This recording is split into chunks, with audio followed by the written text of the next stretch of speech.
My question is going to be very, very basic, but you talk about being in abidance. To me, it makes sense. What it's making sense is to be a witness to everything, like your own thoughts that are cropping up in that time, and to separate oneself from the thoughts. Is that right? Correct, yes. Okay. Okay. Yeah, that's sometimes that's very, very difficult when I slip up. I have uh I'm sorry. No, no, go ahead, go ahead. All is okay. I have a lot of resentment towards my family members because of my son's passing. So when this happened, I'm sorry, say that again. when this happened, when your son passed away, you said yes. September 8th. Was he sick? No, he took something. It was a benzo like medication, and it was laced with fentanyl.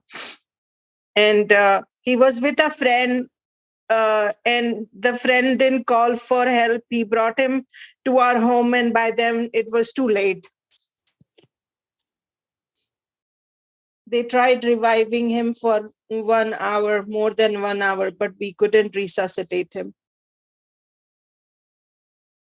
How old was he? 16. Oh, where he got these things from?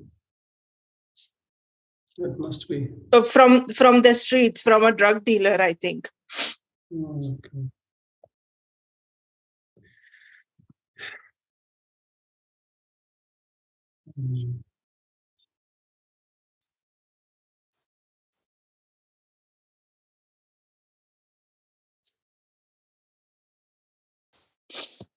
I mean, I read Ramanaji's articles on dying that, it's the living people who grieve have the issues. So that's what's happening with me right now.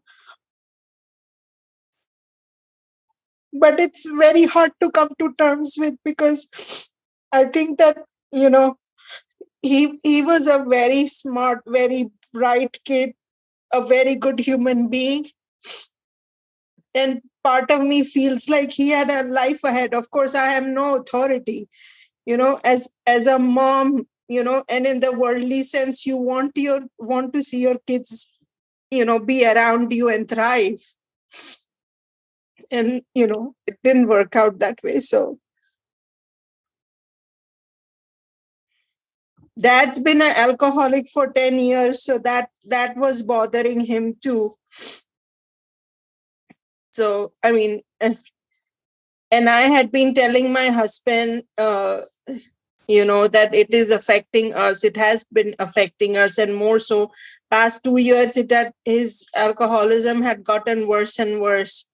And it was just this last year that my son seems like he must have started taking something in this year, in 2022.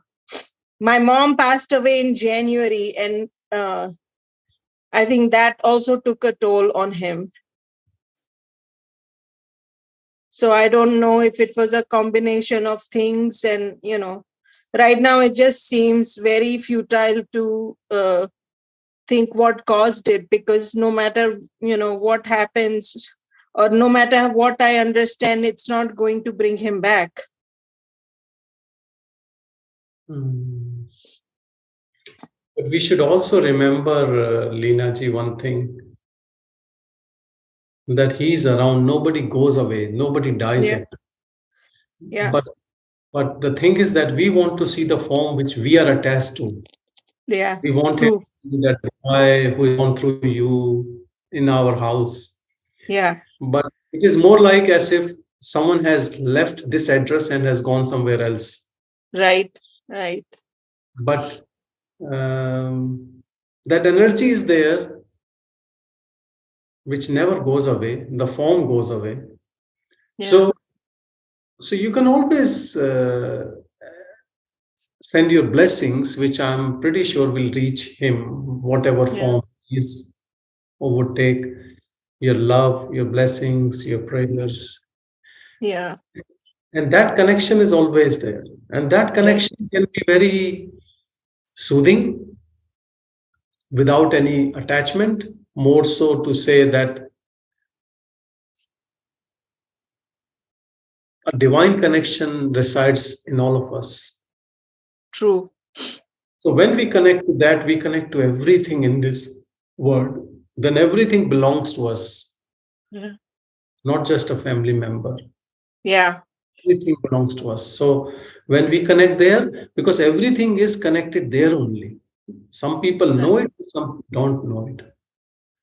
And that is what we call as Brahman or God or self. You can call it by any name.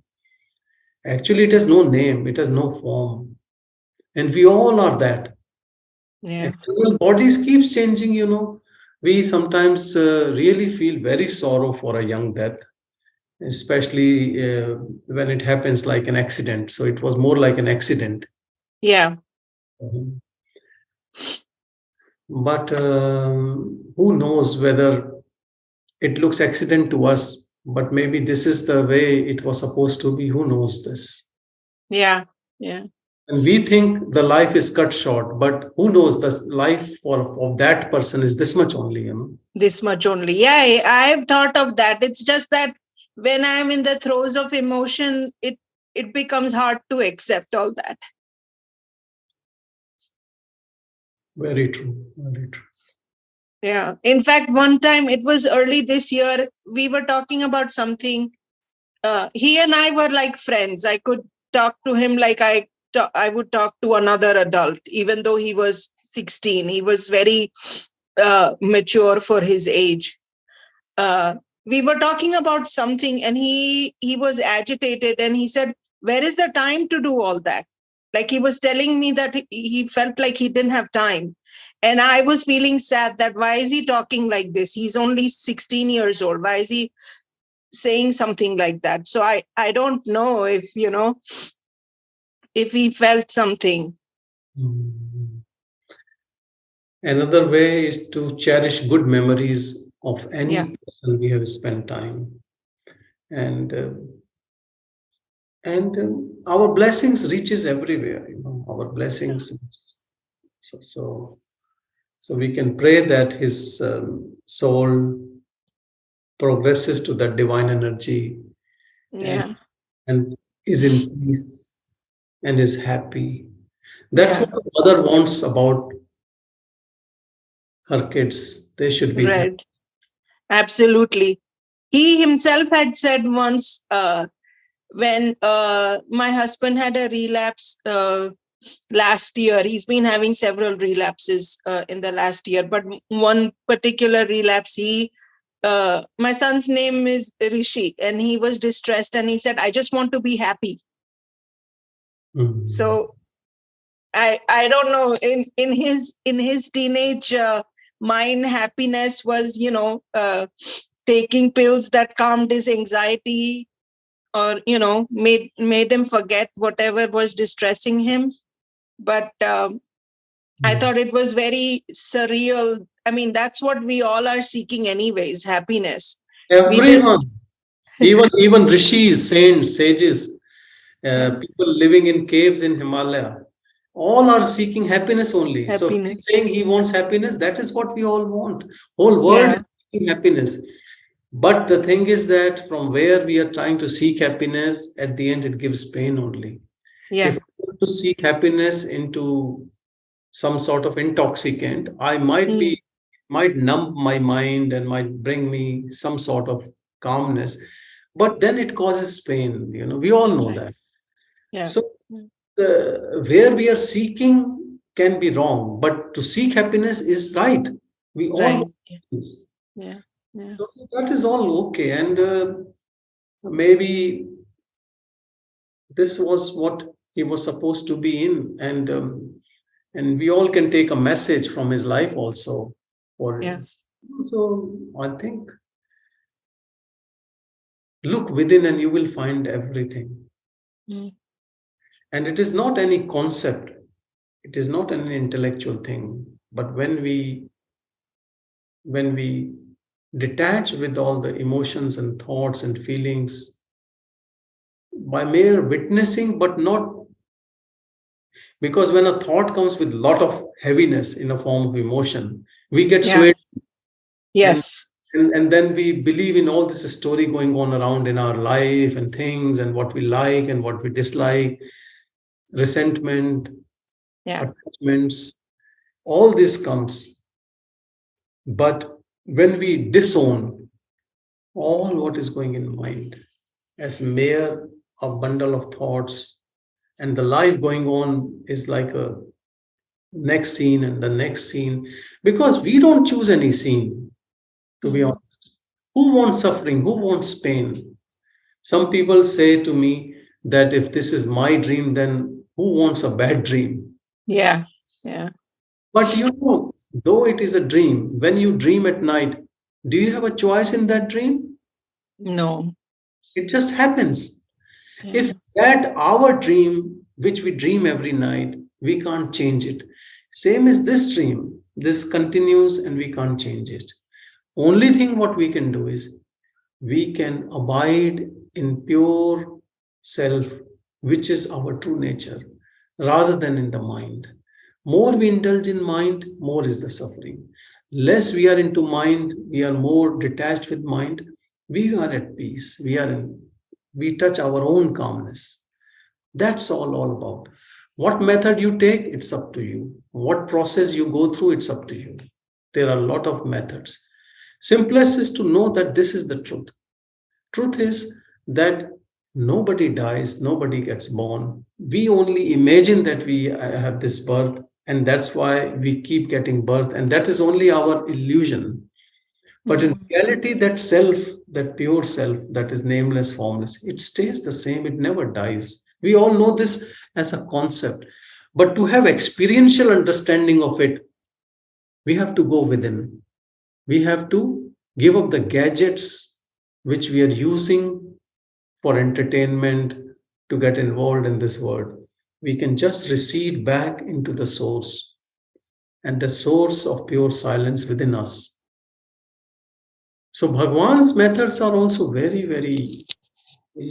direct path. Just be. If the mind agitates, if you have no relation, then who cares? Yeah. And touch your own silence. Bhagwan's teaching, if you look, it is all about recognizing your own inner silence and be with that. That's all. That silence is God, silence is self. Yeah. Yeah, since I've been home since the past 3 days, and I've been constantly listening to your satsangs, and that has, that brings me a lot of peace. Just this evening, I slept once because I was with my husband, and he said something, and I just instantly, it was an instant uh, backlash to, you know, it was nothing major, but it's probably all the backstories that are going in my head. And he said something, and it was, like it was an instant ignition, and I recognized that, oops, I slipped. So That's okay. Look, we all can slip into it. But your recognition that you have slipped and you can recognize that, that is a very profound thing. So slowly and slowly, more you stay, abide in self, in silence, more you will see how we slip into the mind, and just even acknowledging that is enough. mm, Then you don't slip that much, and less and less. I would suggest you prefer silence rather than any type of argument, because there's no point in winning any argument or anything with anyone, because it's yeah, all. and I've tried it for years, it has never worked. So let's attain our own silence, peace. Yeah. And once we attain that silence, that peace, it is quite infective in a sense that people around us also start feeling it. And if they are not interested, they still want to argue, let them argue, but argument only continues when we also speak against something. True. If we keep quiet, the other person will keep saying few things and then we'll stop eventually. Hmm. Hmm.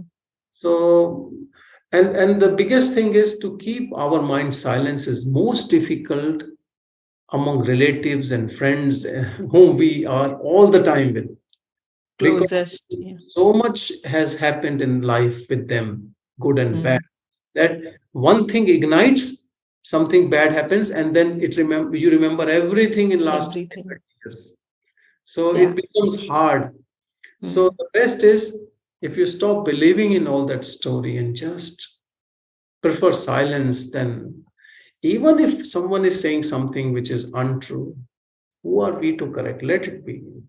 Yeah. Give you a very good example. Bhagwan, in Bhagwan's time, people used to write biography about Bhagwan and used to bring him to check whether it's right or wrong. Once Bhagwan corrected the grammatical mistakes and gave it back to that person. While he was Yeah. giving back, one another person saw it. He said, Bhagwan, all written about you is untrue in it.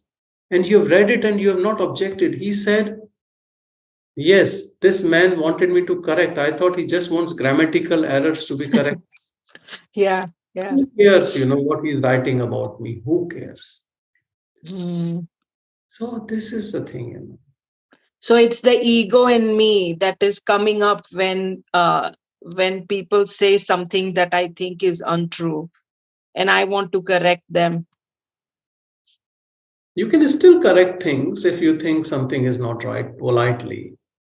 You can advise, but there's no point in fighting or taking a stand for it. Yeah. That because when we become very strong about anything, it is only ego, and it wants to prove. If we are the truth, there's nothing to prove also. Then we are happy True. with whatever is happening, because if you see, this is your dream, this word coming through your mind, and if something is going wrong, it is the projection of the mind. You are Hmm. the source. Then whom should we be angry to when it is coming through me? Then all Yeah. me, isn't it? Like my dream at night, or everything Mm. comes to me. Then even people arguing with me are also part of me only. Yeah. So when you understand this, then